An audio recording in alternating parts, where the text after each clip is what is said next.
रक्त चरित्र। रक्त चरित्र से अभिप्राय क्या है? रक्त यानी खून, और खून का चरित्र यानी खून करने का चरित्र, खून बहाने का चरित्र। यह चरित्र हमें बार बार दिखाई दे रहा बंगाल में, चाहे 2020 के समय सीएए बिल का विरोध हो, चाहे 2021 में बंगाल का विधानसभा चुनाव हो, चाहे 2023 में बंगाल का पंचायती चुनाव हो। हर जगह बंगाल रक्त रंजित हुआ है। आखिर बंगाल ही क्यों? बंगाल में ही प्रोटेस्ट क्यों? बंगाल में ही दंगे बार बार क्यों? बंगाल में ही हिंदुओं की हत्या बार बार क्यों? यह रक्त चरित्र है या यह रक्त राजनीति है? इसको समझना पड़ेगा। बंगाल की जो मुख्यमंत्री हैं वो है ममता बनर्जी, यानी दीदी। और दीदी ने कहा कि केंद्र ने जो वक्फ नियम पारित किया है, जो कानून पारित किया है, हम बंगाल में उसे नहीं चलो, बंगाल में वो नहीं चलेगा, बंगाल में नहीं चलने दिया जाएगा, बंगाल में लागू नहीं होने दिया जाएगा। दीदी, संसद का एक्ट है, संसद का कानून है, संसद का कानून सभी राज्यों में लागू होगा और आपके राज्य में नहीं लागू होगा। और आप इसके ऊपर भड़काऊ भाषण दे रही हैं, भड़काऊ ट्वीट कर रही है। उसके बाद से साउथ जो परगना है वहां का 24, मालदा जिला और मुर्शिदाबाद में हिंसा शुरू हो जाती है। खास तौर पर मुर्शिदाबाद में हिंसा हुए और वहां पे फिर रक्त रंजित रक्त चरित्र देखने को मिला। हिंदुओं को दौड़ा दौड़ा कर घरों से बाहर मारा गया, हिंदुओं को दौड़ा दौड़ा कर वहां से निकाला गया, मवेशियों को जलाया गया। मैंने लास्ट वीडियो में बात किया है। अब जो रक्त रंजित रक्त चरित्र वहां देखने को मिल रहा, इसके पीछे कौन है? इसके पीछे है राजनीति, इसके पीछे है पॉलिटिकल सिस्टम। 2026 में चुनाव होने वाला है बंगाल में विधानसभा की, और विधानसभा चुनाव ममता बनर्जी के लिए सर का ताज है। किसी भी प्रकार से चुनाव जीत कर आना है, नहीं तो ममता बनर्जी को उसी पुरानी स्थिति में जाना पड़ सकता है जिस स्थिति में सीपीएम के युवा मोर्चा के लोग ममता बनर्जी के पार्टी के लोगों के साथ रक्त चरित्र का काम किया करते थे। आज वही रक्त चरित्र का काम ममता बनर्जी बीजेपी के पार्टी के लोगों के साथ कर रही है। तो बंगाल का जो रक्त चरित्र है एक पुराना रक्त चरित्र है और बार बार देखने को मिलता है। बंगाल की राजनीति में सुभाष चंद्र बोस जैसे लोग थे, बंगाल की राजनीति में टैगोर जैसे बड़े लेखक, बड़े चिंतक हुए हैं। आज उनकी आत्मा जहां भी होगी इस बंगाल के इस हरकत पे रो रही होगी, आत्मा तड़प रही होगी। जिम्मेवार कौन है? तो जिम्मेवार है रक्त चरित्र राजनीति। सेंटर ने भी इस आग को बुझाने में ज्यादा इंटरेस्ट नहीं लिया। क्यों? सेंटर को भी 2026 का इलेक्शन लड़ना है, यहाँ पे बीजेपी को भी चुनाव लड़ना है। तो जो चुनाव में लाभ दिला सकता है वही काम, वही पटकथा अभी चल रही है। क्यों नहीं इस पटकथा को अपने तरफ मोड़ लिया जाए? क्यों नहीं इस कहानी को बीजेपी के फेवर में डाल दिया जाए? और ममता बनर्जी इस फेवर को तृणमूल कांग्रेस में डालना चाहती है। दोनों फूल पत्ती वाली पार्टी, और दोनों फूल पत्ती वाली पार्टी आपस में कट्टर टकराव कर रही है, जिसमें बेगुनाह लोग, बेकसूर लोग माइंड वॉश हो जा रहे हैं और एक दूसरे के ऊपर अत्याचार, एक दूसरे के ऊपर हिंसा, एक दूसरे के ऊपर आरोप, एक दूसरे के ऊपर प्रत्यारोप, एक दूसरे को निर्मम हत्या तक कर दे रहे हैं। इस निर्मम हत्या का दोषी कुछ नहीं, रक्त चरित्र की राजनीति है। इस रक्त चरित्र को समझना होगा पूरे भारत के लोगों को। पूरे विश्व की निगाहें, ऑल आइज जो है बंगाल के ऊपर टिकी हुई है कि बंगाल में क्या चल रहा है। दुनिया की निगाहों को हटाने के लिए वहां पे इंटरनेट की सेवा बंद कर दी गई है, बीएसएफ की नियुक्ति कर दी गई है, पुलिस का फोर्स बढ़ा दिया गया है। फिर भी क्या बंगाल की स्थिति सुधरी? अभी तक बंगाल की स्थिति नहीं सुधरी है। 2026 के चुनाव के लिए मैं बता दूं यहां पे डेटा पहले समझिएगा। बंगाल में 30% जो जनसंख्या है मुसलमानों की, 30% वोटर मुसलमान हैं, जो सीधा का सीधा 70 विधानसभाओं पे एकदम रखते हैं कि वोट जहां एक तरफा जाएगा वो सीट जीत जाएंगे। ममता बनर्जी को यही 70 सीट के लिए हर बार राजनीति करनी पड़ती है। ममता बनर्जी इसी 70 सीट के लिए खुल करके वक्फ बिल का विरोध कर रही है।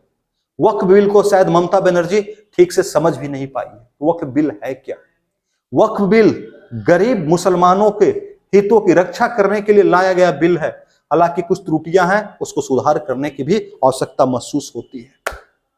समझ में नहीं आ रहा है कि बंगाल की राजनीति को क्यों इस प्रकार से ढाला जा रहा, क्यों मुर्शिदाबाद, क्यों मालदा, क्यों 24 संथाल परगना, क्यों बार बार ऐसे जिले जहां मुसलमानों की संख्या ज्यादा है वहीं प्रोटेस्ट हो रहे हैं और वहां से लोगों को निर्मम हत्या कर दी जा रही है, घर बार छोड़ना पड़ रहा है, 500-500 के ग्रुप में लोग घर छोड़ के निकल रहे हैं।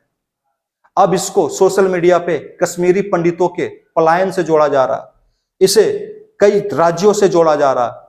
बीजेपी भी भरपूर प्रयास कर रही है कि इसका फायदा ले सके।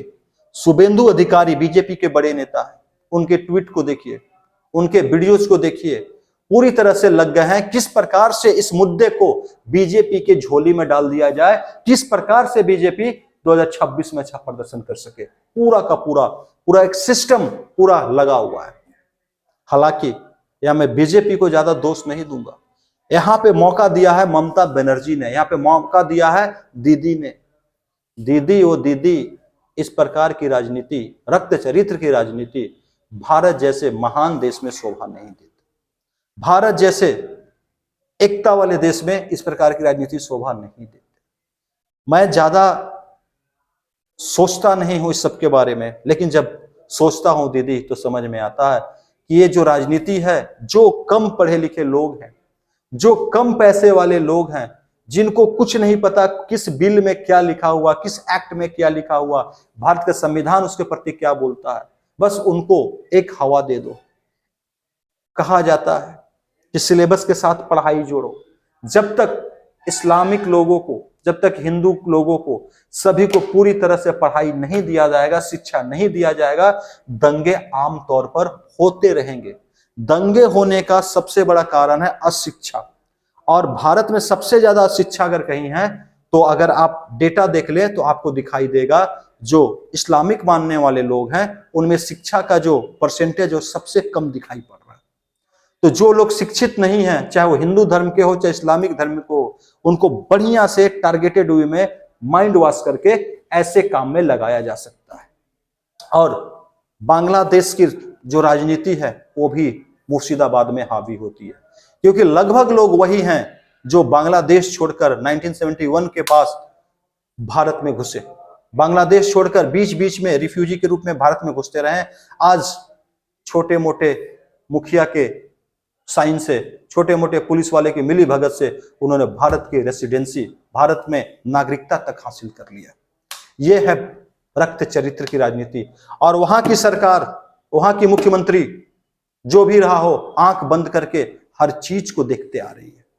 क्यों भारत को बर्बाद किया जा रहा, क्यों भारत को दीमक लगाने का काम किया जा रहा, क्यों भारत को तोड़ने का काम किया जा रहा, क्यों भारत के डेमोग्राफी को परिवर्तन करने का काम किया जा रहा, तो सबका एक ही आंसर है, राजनीति, रक्त चरित्र की राजनीति, वोट की राजनीति।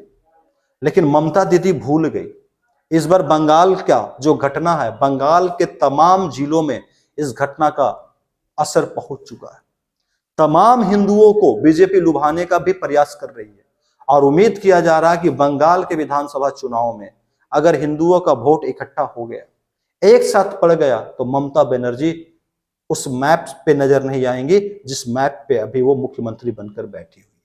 उस मैप से उनको हटा दिया जाएगा, उस मानचित्र से, उस विधानसभा से हटा दिया जाएगा। और हो सकता है कि आने वाले टाइम में बंगाल में कमल खिल जाए, क्योंकि राजनीति परिवर्तनशील होती है। एक समय ऐसा था कि सीपीआई को कोई हरा नहीं सकता था, एक समय ऐसा बना कि ममता बनर्जी को भी कोई हरा नहीं सकता, तृणमूल कांग्रेस को। लेकिन वक्त बदलता है, हालत बदलते हैं। अगर आपकी राजनीति एक तरफा हो जाएगी तो लोग आपको गद्दी से उठा करके साइड फेंक देंगे, किनारा लगा देंगे। लोगों के हाथों में बहुमत है, लोगों के हाथों में सत्ता बनाने का और सत्ता बिगाड़ने का ताकत है। जो लोग कल तक प्यार करते आए हैं, अगर आप गलत करोगे और लोगों तक बातें पहुंचेगी, वही लोग नफरत भरी जवाब आपको 2026 के चुनाव में भी दे सकते हैं। मेरा काम किसी का बुराई करना नहीं है, किसी के बारे में गलत बोलना नहीं है। अगर मुझे कुछ गलत दिखेगा उसके ऊपर मैं वीडियो बनाऊंगा और वीडियो बनाकर लोगों तक पहुंचाने का प्रयास करूंगा, ताकि आप समझ सके रक्त चरित्र क्या होता है, रक्त चरित्र की राजनीति क्या होती है। बंगाल को बार बार खून से शान देना, बंगाल को बार बार खून से रंग देना, चाहे 2021 हो, 2020 हो या 2023 का पंचायती चुनाव हो, ये रक्त चरित राजनीति है। और रक्त चरित राजनीति सिर्फ पॉलिटिकल वोट के लिए है। और वहां पे सेंटर में कौन दिखाई दे रहा है? केंद्र में बैठा हुआ बंगाल में तो ममता बनर्जी। बीजेपी ने बिल पास किया दिल्ली के संसद से, ममता बनर्जी ने बिल का विरोध किया कलकत्ता से, लेकिन लोग मर कहां रहे हैं? मुर्शिदाबाद। लोग मर कहां रहे हैं? मालदा। लोगों का घर कहां छूट रहा है? तो 24 संथाल परगना। और ये दोनों, कोई दिल्ली से राजनीति में है, कोई बंगाल से के कलकत्ता से राजनीति में है, और घर टूट रहे हैं, बिखर रहे हैं अलग जगहों का। सेंटर चाहे तो खुद भी एक्शन ले सकती है। सेंटर को जब इतना पता है कि इस प्रकार की राजनीति हो रही है, क्यों नहीं राष्ट्रपति शासन लगा दे रहा? क्यों नहीं ममता बनर्जी की सरकार को बर्खास्त कर दे रहा? तो सेंटर भी राजनीति ही कर रही है, इसका साफ लक्षण यहां से दिखाई पड़ जाता है। तो आगे की जो भी घटनाएं होंगी बंगाल में, उस पर नजर बनाए हुए हैं, और हम कोशिश करेंगे उसके ऊपर आपको वीडियो दें, आपको बताएं। और आपको वीडियो अगर ठीक लगता है तो जरूर चैनल को सब्सक्राइब करें, वीडियो को लाइक करें। धन्यवाद, नमस्कार, जय हिंद। इजाजत दीजिए चौहान सर को।